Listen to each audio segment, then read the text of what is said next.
I would now like to call upon Mr. Pramod Gupta. I am Pramod Gupta, Director in Wood Certification Private Limited, and we are the partner of Rainforest Alliance. Rainforest Alliance is a basically international non-profit environment and sustainable development organization, and our mission is to conserve biodiversity, ensure sustainable livelihood by transforming land use practices, business practices, and consumer behavior. Generally, in certification line, no one is coming up with the based on the certification on consumer behavior. But in Rainforest Alliance, we are testing in terms of pilot projects, and then we are coming up with the certification schemes. Like in terms of for coffee and tea industry, we came up with the Sustainable Agriculture Network program. First, we have tested in the fields somewhere in Europe, US, and Asia region. Then we come up with the scheme. That's why we said that we basically our mission is based on the consumer behavior also. We work to implement global standard at the field level. It's not our basic job, but whenever we are coming up in the market, we evaluate and we implement it. Then most important job for me is monitor and evaluation. Like whenever we are going or any company want to go for certification, then we go for the field and then we monitor and evaluate them against a certain specific standard or criteria. And third most important aspect of Rainforest Alliance is the building the market.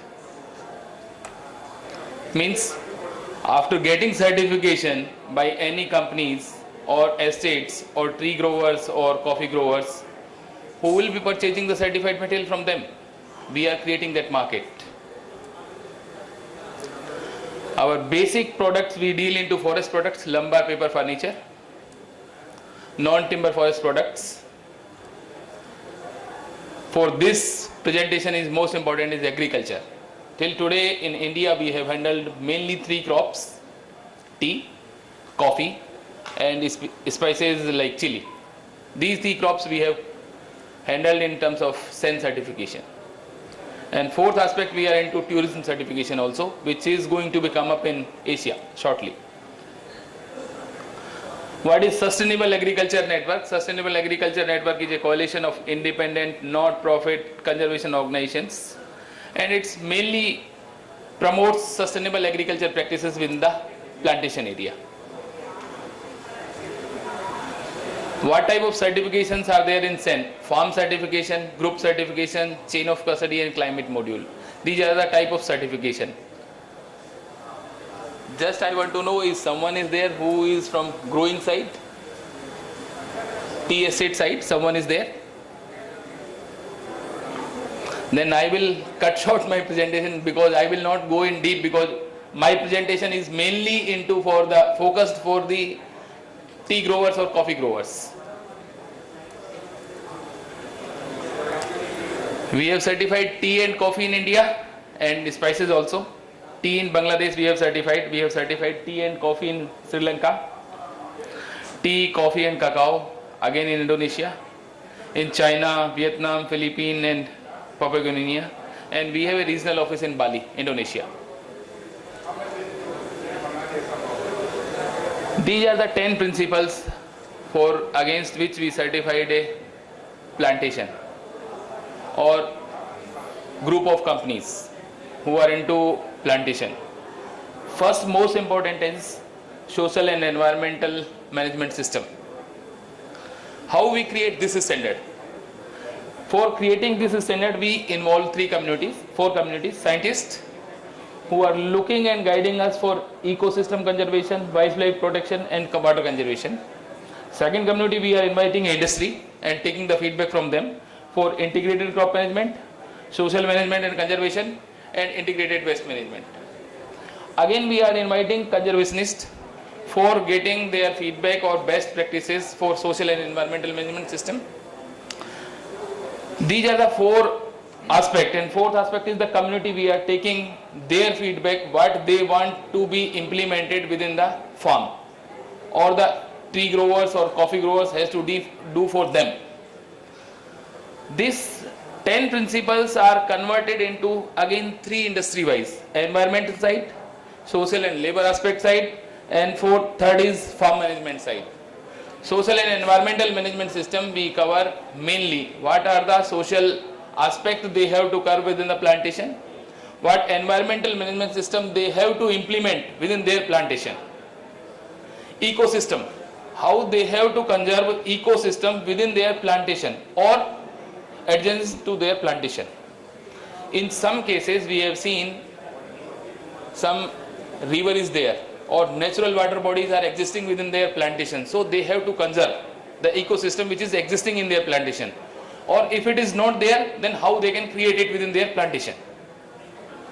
Third part is wildlife protection. Generally till today, whatever I have seen in 15 years, no standard is talking about wildlife protection for tea and coffee industry. This is the only standard which is talking about wildlife protection. It is a regulatory requirement in India, but not in all countries. Like if you will go to China, if you will find a snake there, they will just take it and chop it and eat it. But in our case, if they are certified for rainforest lands, they have to conserve it, they have to protect it, and they have to declare it publicly. In some cases in India, we have seen, like previously we were using monkeys and these species, we were taking them and as a livelihood we were taking them, but now it is regulatory requirement, we cannot take it them. But in terms of plantation side, how we have to protect it, we have to teach them. Like in some of the areas where we have the tea, there are elephant corridors.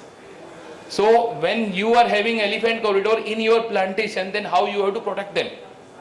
You cannot like prohibit them to enter into your plantation. You have to give them specific shelters. You have to create a corridors for them. This is the requirement of this principle. Water conservation.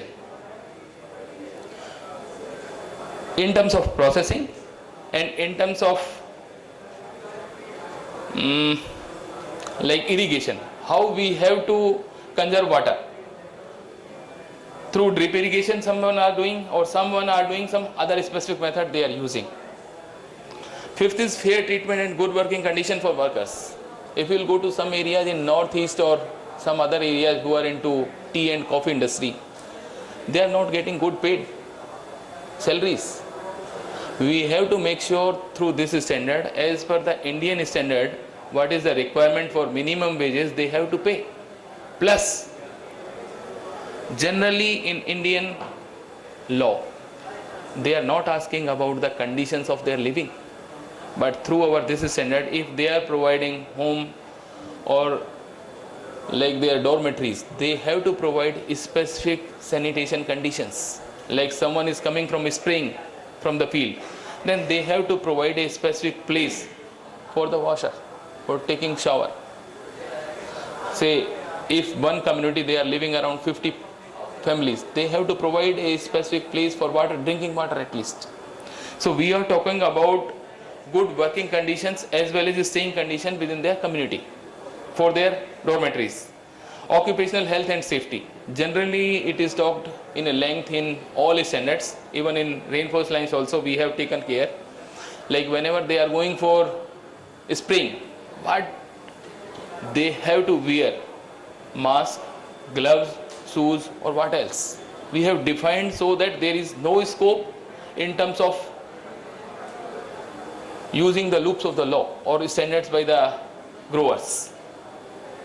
Seventh part is the community relationships within the plantation or adjacent to the plantation, how they are taking care of the community relationship with the farmers or the growers who are within they are growing the trees or coffee, how they are making sure their community relationship will be more stronger, so that how they have to do it, they have to define in their system. Like they can engage their workers from that community. That is also the one aspect. Second, they have to participate, say, in their festive time, festive season or festive programs. Maybe they can activate in terms of giving them kind of a aid for schools or some other activities or children books. This is the requirement. It is a mandatory requirement in our standard. Now coming to industry side, integrated crop management. If someone want to implement a system within their plantation and going for certification, they have to provide this data for certain times, say 6 months, what exactly they have used for that plantation, what insecticide or pesticide they are using, are they banned, or they are using the prescribed or which are prescribed by WHO, or they are using banned chemicals. So they have to show and they have to implement it. Most important is soil management and conservation. Nowadays, if you will see, some of the state governments are saying they are prohibitive now, taking action that you cannot plant a paddy, say in June, because you will require extra water.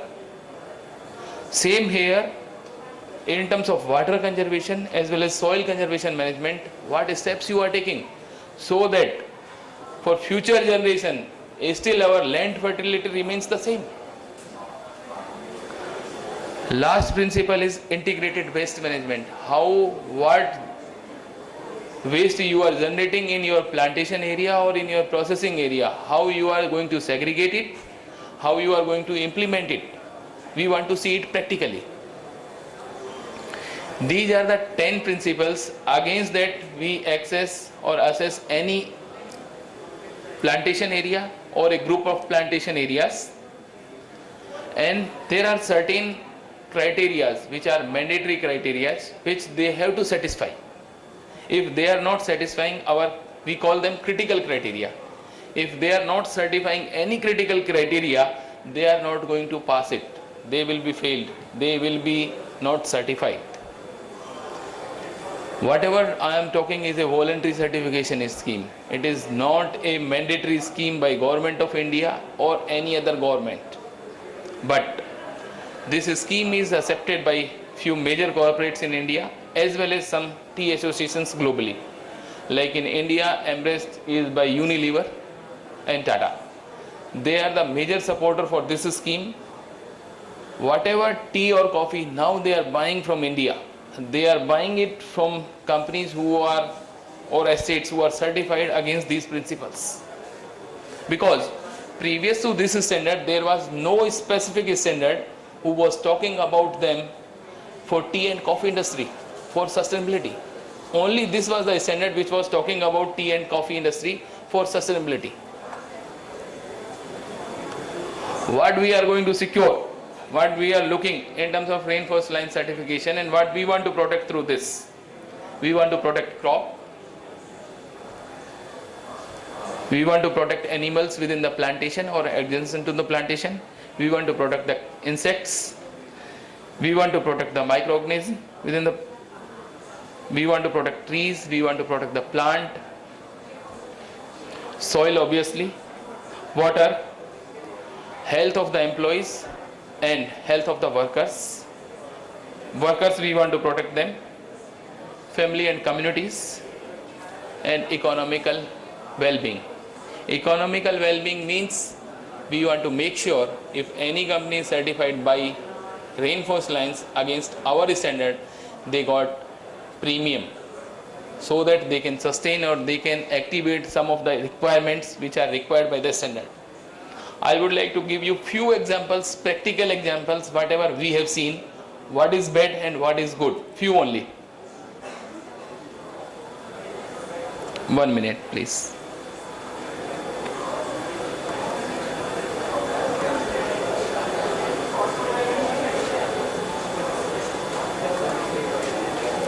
Like this is the one of the example protecting water sources.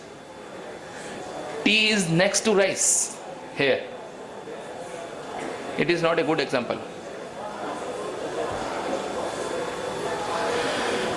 If you want to protect water sources, then here this is no crop, this side is no crop, and here in between was the tea. Here in this side also keep distance between tea and water sources. This is the requirement of the standard, clause 2.6. Here also no crop, this is river and there is no crop. So some of these are the examples how they have to keep maintenance for requirement of the standard so that they can maintain sustainability. Let me give you some more examples so that you will understand practically.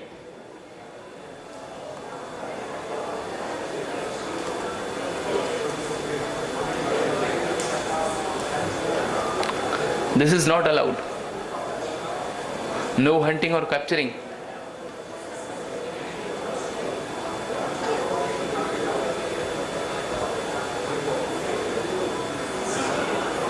They have to make a public, like of a declaration that no hunting is allowed. Frankly, I kept prepared this presentation for tea and coffee growers mainly, not for the processing industry. I was not knowing that the participant will be from the other side of the industry. It will be more interesting if there would have been someone from grower side. Thank you very much. We are at stall number E5. If someone want more information about processing of the industry for tea or coffee, most welcome. Thank you.